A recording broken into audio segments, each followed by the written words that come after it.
Welcome into Titans Tube, everyone. My name is Justin, and this is Jake with me as always. And we're going to be recapping this incredible divisional win that the Titans just laid on the Indianapolis Colts. Jake, we don't see this ever. Like in the very rare cases when the Titans do win against the Colts, we did win 31-17 in Indy last year, but that was like a tied game late into the fourth quarter, I think. I mean, what was that first half, Jake? I thought the Titans were a second half team. I thought Derrick Henry was a second half running back. We did all the damage in the first half, and it was a thing of beauty. A 45-26 final score. Oh my goodness, Jake, I'm so hyped. I'm so high on Titans football right now. Man, what are your initial thoughts? What are your initial takeaways here? How you feeling, man? Initial thoughts, don't let Derrick Henry get hot coming into December. We saw Derrick Henry just gash him, 5, 6, 7, and even more per run after that. I think he ended up with a 6.6 yards per carry average. Don't let Derrick Henry get rolling. Don't let the Titans get hot in December. We saw this last week. Now, we may be jumping the gun a little bit. We are very high on Titans football right now, Justin. Don't make any mistake there. There's some football left to be played. But don't let this Titans team get hot heading into December because they just dealt the Colts a 45-26 loss in a huge divisional game for the lead in the division heading into December. The Titans did it convincingly. I thought they looked good. They were stumbling on defense early on, but that offense was clicking, man. And look out. I mean, here they come. We couldn't have asked for a better outcome in the game today. Coming off the overtime win against Baltimore on the road, going into Indianapolis and doing what we did, I think we're kind of putting ourselves on notice a little bit. I think people are seeing us and like, hey, we remember these Titans from last year at the end of the year and what they were doing, how hot they got rolling. Here they come again. And I mean, man, can we just go ahead and start with Derrick Henry? I mean, 178 yards, 3 touchdowns. I would say 2, because one of them was a pass he caught, but by the rules, it was a lateral. So we'll take the rushing touchdown as well. That's 3 rushing touchdowns for Henry on the game. Dude, it was hilarious. Did you see that stat when it was like rushers, most yards that the Colts have allowed against rushers this year? And it was like Derrick Henry from 2 weeks ago, and then Derrick Henry was number 2 for the first half of this game. And then he ended up exceeding that first game for sure by far. But, dude, incredible. He was looking as fast and as strong as ever, hitting the holes. Just I was like, man, was that Jeremy Nichols running through there? It was Derrick Henry. He has some unbelievable speed still. It never ceases to amaze me how fast this big man is. Man, just controlling the line of scrimmage. I don't know. Of course, we know about the Colts injuries. We did talk about it in the preview. But still, I mean, we've gone up against decimated Indianapolis rosters in the past and still dropped those games. So it's good to know that we could take advantage of the lack of personnel on that front seven. DeForest Buckner, Bobby Okereke, Danico Autry, big-time players for him. And man, we exploited it, and we were pushing them around on the line of scrimmage. A thing of beauty. Good. Derrick Henry, game ball. Absolutely. Yeah, absolutely. Thing of beauty. I didn't expect with like those 3 major injuries. I knew they were a big factor coming into this game, Justin, but I did not expect them to be that big of a factor. We saw Derrick Henry almost over 100 yards in the first half. I mean, he would, had 15 plus carries, 3 touchdowns going into halftime. The Titans took a 35-14 lead into half and kind of never looked back from that point. We're going to be talking a lot about, I guess, the first half because the second half was somewhat of a snoozer. I like the response from the Titans defense in the second half. I said I did not want the Colts to have 28 points in this game. While a failed 2-point conversion stopped them from having 2 points or 28 points in this game. But I like the response from the Titans defense and kind of keeping the foot on the gas in that aspect. The offense kind of did sputter a little bit. The 45 points was put up late by the A.J. Brown return for a touchdown, which was cherry on top. Oh, my cherry on top. You took the words right out of my mouth. It was perfect. It was perfect. Just an all-around great game. I mean, the defense did sputter a little bit early. We looked like we might have a shootout in this game. It was 14-14. Teams trading blows, and then the punts kind of started coming. But once this Titans defense got to Phillip Rivers, Justin, it was one of the keys to the game. They kind of got a little push on him. He started making bad throws, started to make some bad decisions. The Titans defense got off the field on third down beautifully in this game. I think the Colts were maybe 1 of 8 early on. I kind of stopped counting late in the game as the party continued on.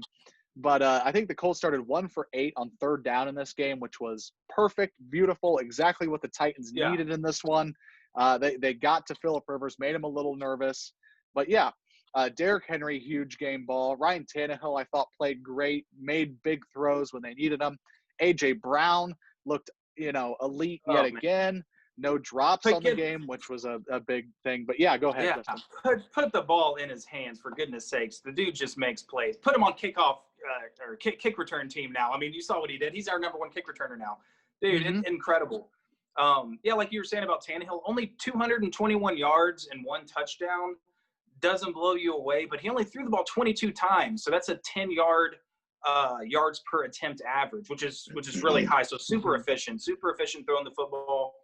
Kind of going again with the offense. I thought, of course, I do want to mention Corey Davis. And a huge sequence that I do want to talk about was the end of the first half, where it looked like, we could add to the lead. I think it was 28-14. Correct. This drive kind of stalls, and then we punt it, and it's like, all right, now we got to get another stop. And then the defense does, and then all of a sudden there's all this time on the clock still. And then the situation becomes 4th and 4. I think I had an issue with that even before that, those play calls, because I think we were running the ball.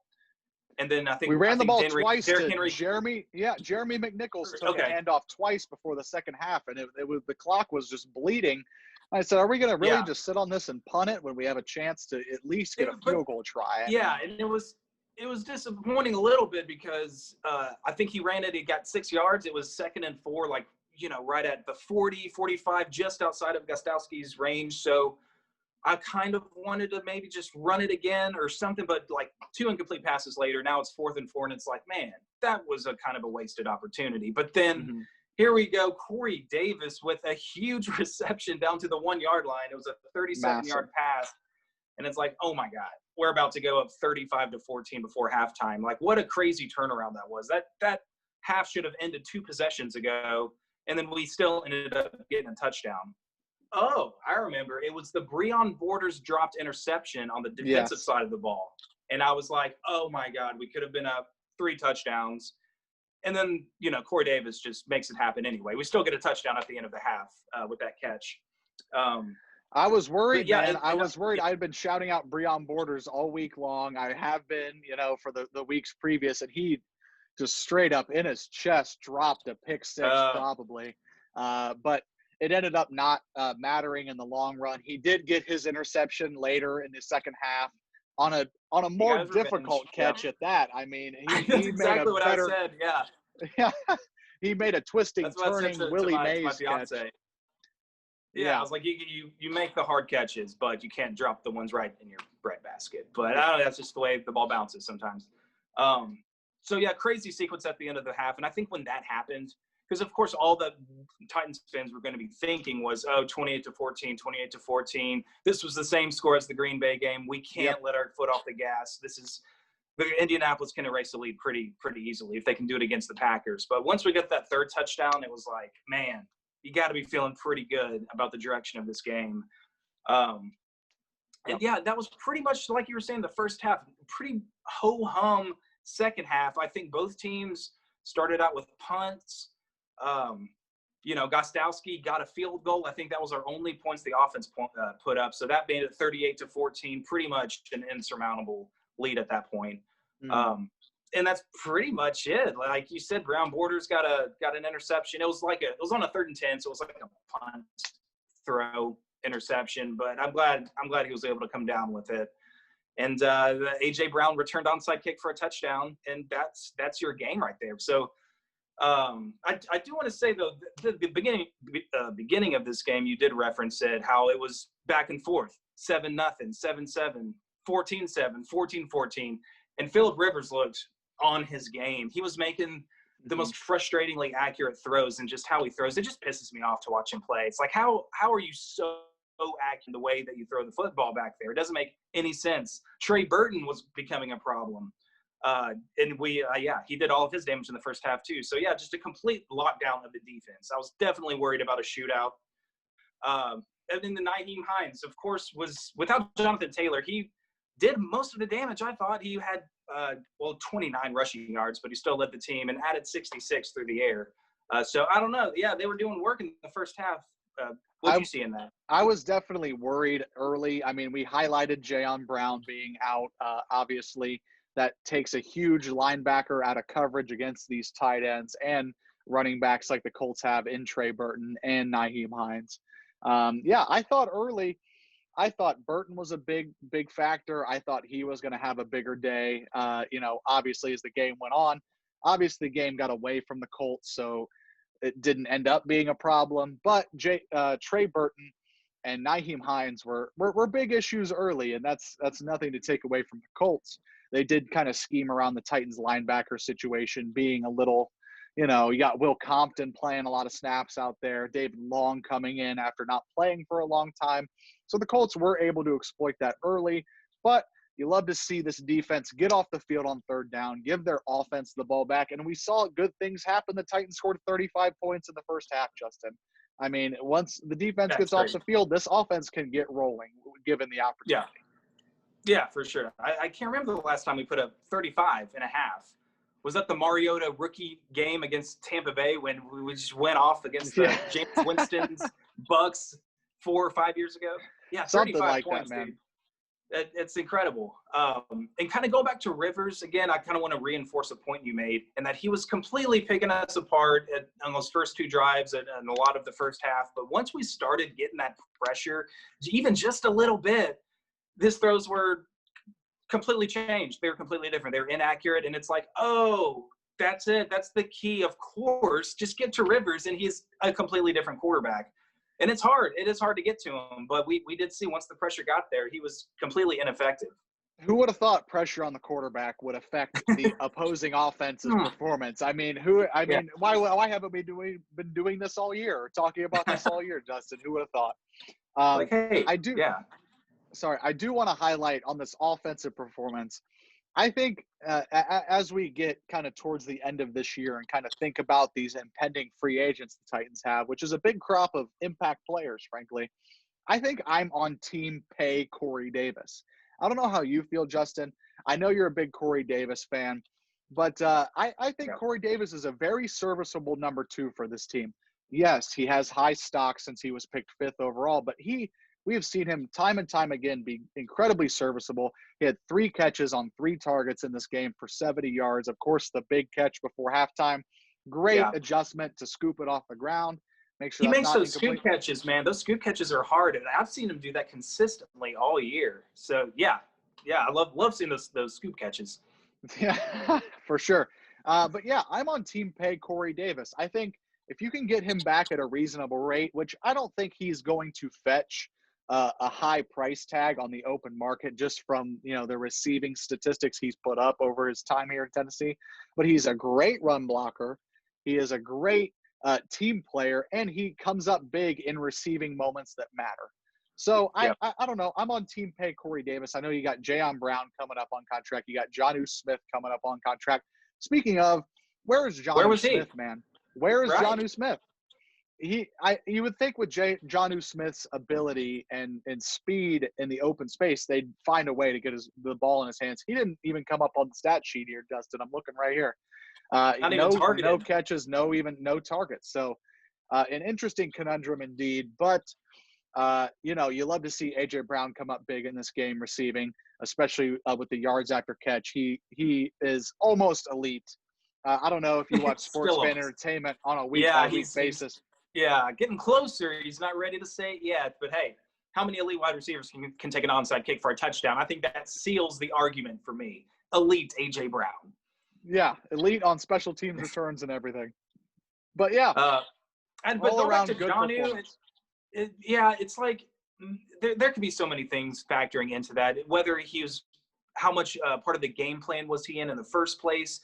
And we have a luxury of weapons here with our receivers. And then obviously Derrick Henry is going to get his carries too. So maybe it just didn't work out for Jonnu. Maybe it was that combined with him not being really a big factor in the game plan. Maybe his role was just to, line up against your man and block him and let Derrick Henry run. And that could be it. I'm not super worried about, Jonnu's ability to play or to be effective for us because of this game. But maybe if the front office is seeing, hey, we can have success without Jonnu Smith at tight end, and we'd rather see this money go to Corey Davis. Maybe, Corey Davis is making a strong case for himself to get re-signed. So I don't know. We'll see. But the better he does, I think the higher his pay is going to demand. And so I feel like a team that is needy at wide receiver maybe is looking for a number one wide receiver. And if Davis is that or not, kind of up for debate, depends on who you ask. But I feel like he may get an overreaching offer that he really can't refuse, and we're not able to match that on our end. So I'm afraid, I think we will make him an offer. I think we will want him to stay, but it just might be a case of getting outbid by a more desperate team. Speaking of, are we still there? You're good. Yeah. Sorry. Going back to the tight end position a little bit, no Ferkser, but Jeff Swaim, dude, he came up with some nice conversions and nice catches. And how about this Tennessee Titans team getting productions from a tight end somewhere, always, all the time? It seems like we're super deep at tight end. I mean, Michael Pruitt's been out for like over half the year, and he's our third tight end. We see Jonnu Smith, we see Ferkser coming up with big catches, and now here comes tight end 4, leading the tight ends in receiving for this game and looking pretty good doing it. I like this guy. Shout out Jeff Swaim. Yeah, definitely. Somebody, not a national audience is going to know. We know him as kind of the blocking, compare him to the Luke Stalker, Craig Stevens of old. Yes, correct. But yeah, that kind of guy, at least just getting some kind of production, 3 catches on 3 targets for 30 yards. That's 10 a pop. That's going to get it done, Jeff Swaim. Shout out to you, man. No hashtag Ferks downs, which we love to point out here, but they didn't need him today, Justin. This Titans offense was rolling behind Derrick Henry. I think it was the second half before they had a play go for negative yardage, I believe I saw on the telecast. And that is the absolute key to the game. This offensive line, even with its injuries and its shuffling, is still getting pushed. Derrick Henry's getting rolling. And that's why I said at the top of this episode, don't let Derrick Henry get rolling. Don't let this Titans offense kind of catch some rhythm, because we saw what they can do last year. Hopefully they can repeat that success this year. I mean, I think the sky can be the limit for this offense, especially if this defense can get off the field on third down and give them the chance to do it. Dude, yeah, and it was just 2 weeks ago when we lost to the Colts, and I think you had said, like, look, man, this is not a Super Bowl team. This is not a team that is able to win the Super Bowl. Maybe we'll get into the playoffs, could win a game. But, 2 weeks later, and we put up this kind of performance in their house, it almost kind of flips the script. Like, dude, if we play like we do today at the end of the season and into the playoffs in the Super Bowl, we're going to be a very hard team to beat. And especially, like you said, if the defenses can continually start getting off the field on third downs, we can see how lethal this offense is against one of the upper echelon defenses in the Colts. So, I don't know, this another one that gives you a lot more hope and restores confidence in the ceiling of this Titans team down the road. Now, yes, the Colts defense did have injuries. I don't know. I don't know if I'd call the Titans a Super Bowl contender yet. I mean, today was a very convincing performance, obviously, putting up 45 against the vaunted Colts defense, 35 points in the first half. Definitely a confidence-building win. But if we see the Titans rip off, if they beat the Browns and take care of business against Houston and Jacksonville and Detroit and those kinds of teams down the line, and maybe end up 12-4, 13-3, I don't think is even off the table at this point. Is it a Super Bowl contending team? We'll kind of have that conversation more around week 16, 17, I'd imagine, especially because the big thing is today, Justin, the Titans are now in command of the AFC South at 8-3. The Colts dropped to 7-4. That season series is split between them. The Colts have a 1-2 division record, and they play Houston twice, who's been frisky, Justin. They were mentioning that on the TV broadcast. Houston has been playing well. They're no slouch, and Indy's got them twice yet to go with a division record worse than the Titans thus far. So the Titans are definitely in the driver's seat for the division, which is massive, massive, massive. If they can take care of business down the road against teams they should beat, i.e. Houston, Jacksonville, Detroit, hopefully Cleveland next week. This Cleveland Browns team is 8-3 coming to town next week. So who's to say how that game goes? But looking ahead, the Titans are in the driver's seat. Feels great. Confidence building win, no doubt. Yeah. So for those of you who are wondering, and I'm sort of wondering myself as far as tiebreakers go down the road, should this Titans team and Colts team end up with the same record? The first tiebreaker is your head-to-head matchup, and that's split. So you go to the second tiebreaker, and that's overall division record, right? Correct. Your 6 games. So if the Titans are 4-2 and the Colts are 4-2, what's our next tiebreaker we're looking at for the division winner? Just speculating. Is it conference record? It's either opponents, conference record. Like I would say it leaps to conference record at that, and then maybe strength of schedule factors in there. And I know the Colts might have had the least strength of schedule. I think they came into this year with one of the easier schedules in the league. So hopefully it doesn't even come down to that, Justin. It's all going to come down to the Titans taking care of business against teams they should be.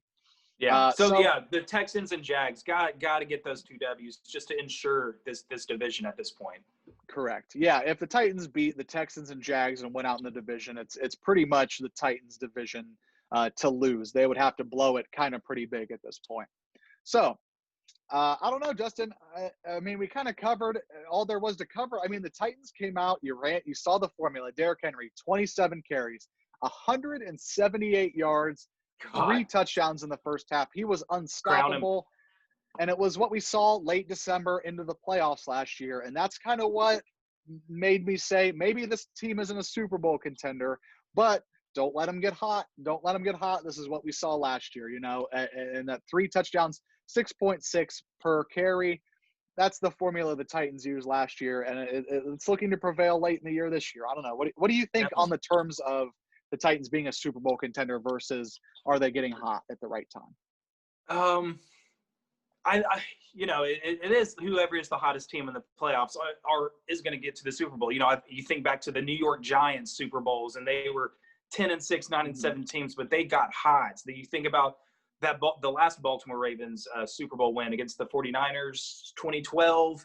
They were like a 5th or 6th seed, and they were crushing it. That was the Joe Flacco big-time contract. They made enough money for the rest of him and his great-grandchildren off of that one Super Bowl run because they got hot at the right time. Were they the best team in the NFL? I don't know. Probably not, I would say, but they were the better team on the field on that day against their opponent. So, it's hard to say this is a Super Bowl team when we've had 11 games to watch this defense who is improving. Oh, shout out Brett Kern. Oh, how many times? Oh my God! Did he pin those punts down? I think every punt was inside the 15 at least. It seemed like every punt was landing inside the 15, and it was just a beautiful thing to see. This Titans special team, and shout out Gostkowski while we're on the special teams. He didn't miss all day long. Hit his lone field goal attempt. Hit all of his extra points. Great to see the Titans special teams bounce back, especially Brett Kern coming back, returning to form. I don't remember a punt that didn't land inside the 15. So that's a win for me. I mean, he might have had one land outside the 15, but his performance was good overall.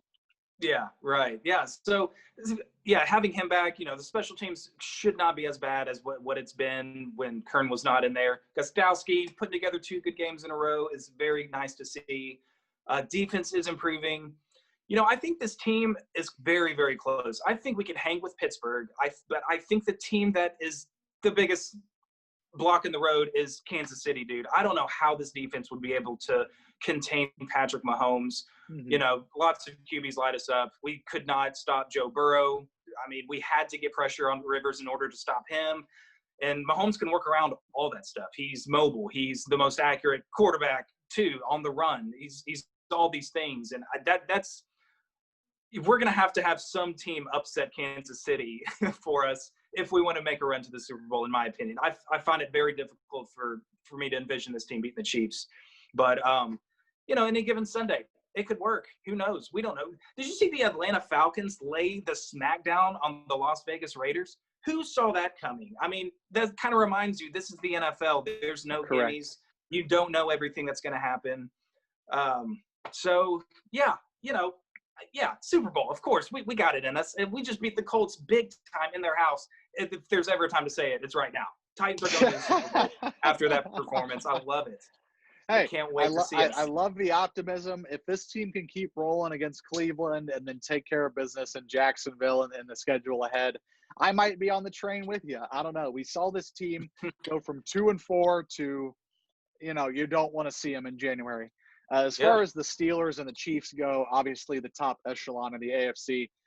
As soon as Steven Gostkowski missed that kick against Pittsburgh to send it to overtime, I immediately just thought, this Steelers team better not see us in January. This Steelers team better not be coming in January, because I think the Titans can beat them, and I think they will beat them in a second attempt if it comes to that. But as far as the Chiefs go, they're the Chiefs. They have Patrick Mahomes. I mean, everybody knows what they are. I don't think this Titans defense is going to stop Patrick Mahomes by any stretch of the imagination. So as of right now, I know we're trying to keep this in front of us. We just beat the Colts. We're only a game ahead of the division with 5 games left, and we're talking about the playoffs. Yeah.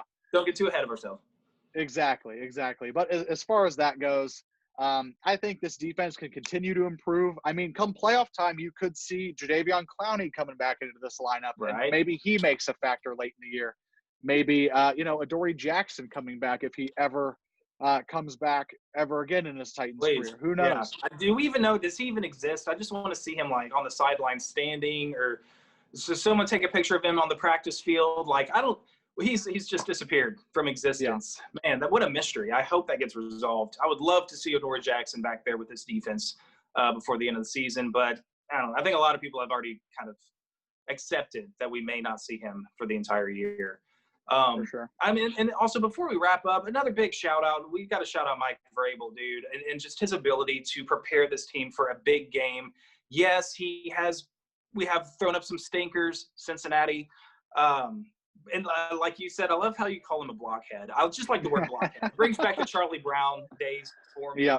You blockhead. And, he can be, I guess, at times. But, dude, this guy is a good football coach. And preparing a team, getting them in the right frame of mind, not getting too low, not getting too high, but just kind of just staying right there and taking care of the task at hand in front of us. And, yeah, I love it. So big shout-out to Mike Vrabel to get this team ready and putting us on notice with a very convincing win.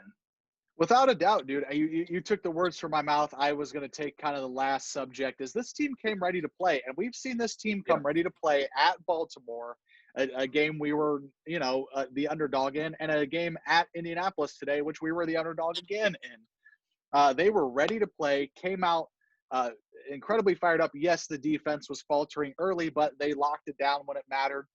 This team was ready to play, fired up, firing on all cylinders, frankly, and this team had lost 3 of 4 heading into the Baltimore game. It was kind of do or die time, and now you're looking at, a convincing win against Baltimore in overtime, and then, a convincing win, obviously, by almost 20 points against the Colts today.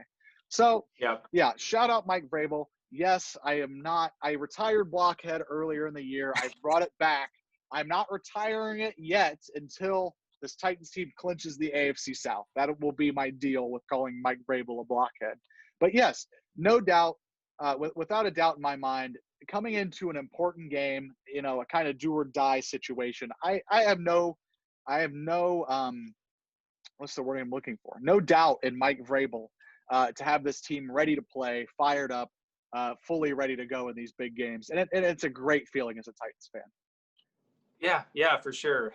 After Mike Munchak, Ken Wisenhunt, Mike Mularkey did some good things here, but, I mean, Mike Vrabel, it feels like, is taking this team to just that next level, that next step that we want to get to. Correct. So, yeah, that's really all I got to say. And just, looking ahead, we got a strong Browns team coming in. And just because we beat the Colts, don't think that, we're past the Colts. We don't have to worry about them anymore. No, they are right on our tails. And if we drop this Browns game and the Colts win next week, I don't know who their opponent is. It's like, all right, here we are again, didn't really get any ground anymore after last week. But so, yeah, we just got to keep winning. Mike Vrabel, get the guys focused yet again to take on this Browns team. And, let's keep it rolling. It's December. Hand the ball to the D Hember, the tractor, Derrick Henry. And I like our chances, man. I love it. I mean, yeah, D Hember is coming. Derrick Henry with a very, very, very convincing performance today. I mean, was he not worth the money already? I mean, frankly, Yeah. I mean, everybody's saying don't pay running backs. Yeah. Obviously, Derrick Henry gets the contract in the offseason. People kind of poo-poo it. Derrick Henry's leading the rushing category again. Yes, he's leading in carries, but performances like today, Justin, is why you paid Derrick Henry. He was flat worth out. he was worth $50 million just for these first 11 games. That would have worked for me, dude. He could end this I'm season. glad you're not I on don't. GM. Yeah, I am too. I would just be paying people based on my emotions and how much I love what I've seen so far. But I think 2,000 yards. You know, I think it's a little that's a little bit too much out of the question. But dude, he might come away with 1,700, 1,800 yards and 16, 17 touchdowns on the year. Like that is a monster season for a running back, especially in a passing age league that we're in right now. So. Yeah, just a huge season still to go for Henry. And, yeah, I don't know how Dalvin Cook did today. He wasn't doing that great whenever I was watching. No. Not good. So Henry just created a pretty big gap in the rushing title chase. So, I mean, hey, back-to-back rushing titles, that's what you pay for. That's what you pay running backs for right there. Yep. So, love seeing it. So, yeah, dude, I'm excited. 8-3. Boom. Hey, the 8-3 Tennessee Titans are in the driver's seat. Let's take care of business at home next week against Cleveland. That's going to be a huge one. If the Titans can win at home next week with Cleveland coming to town, that's going to really make me feel better as far as their playoff positioning goes. It's going to kind of seal the envelope as far as playoff appearance goes, but also keeping that lead on the Colts in the division. I mean, yeah, the Colts aren't in the rearview mirror quite yet. The Titans still have to take care of business down the line, but being in the driver's seat, as people say, is a huge factor in this. So definitely 8-3 Titans, huge win today. You love to see it. Justin, do you have anything to take us to the barn other than we're feeling good? We're going to go celebrate a win. No, I got nothing. I just want to tighten up. I just want to show you guys the symbol of your team right here. That's joy right there. That's joy you're feeling. Boom, Titans football, baby. Let's take care of the Browns. You guys, enjoy the rest of your football Sunday and Monday night football and Tuesday night football. We got a lot of football coming up this week. So you guys take care. Look forward to our preview against the Browns next week. And, we'll catch you guys then. So tighten up. Sounds good. Like, comment, subscribe, all that jazz. Tighten up, 8-3. Huge win in Indianapolis. You'll love to see it. Take it easy, guys. Peace out. Let's go beat the Browns. Peace out. Beat the Browns.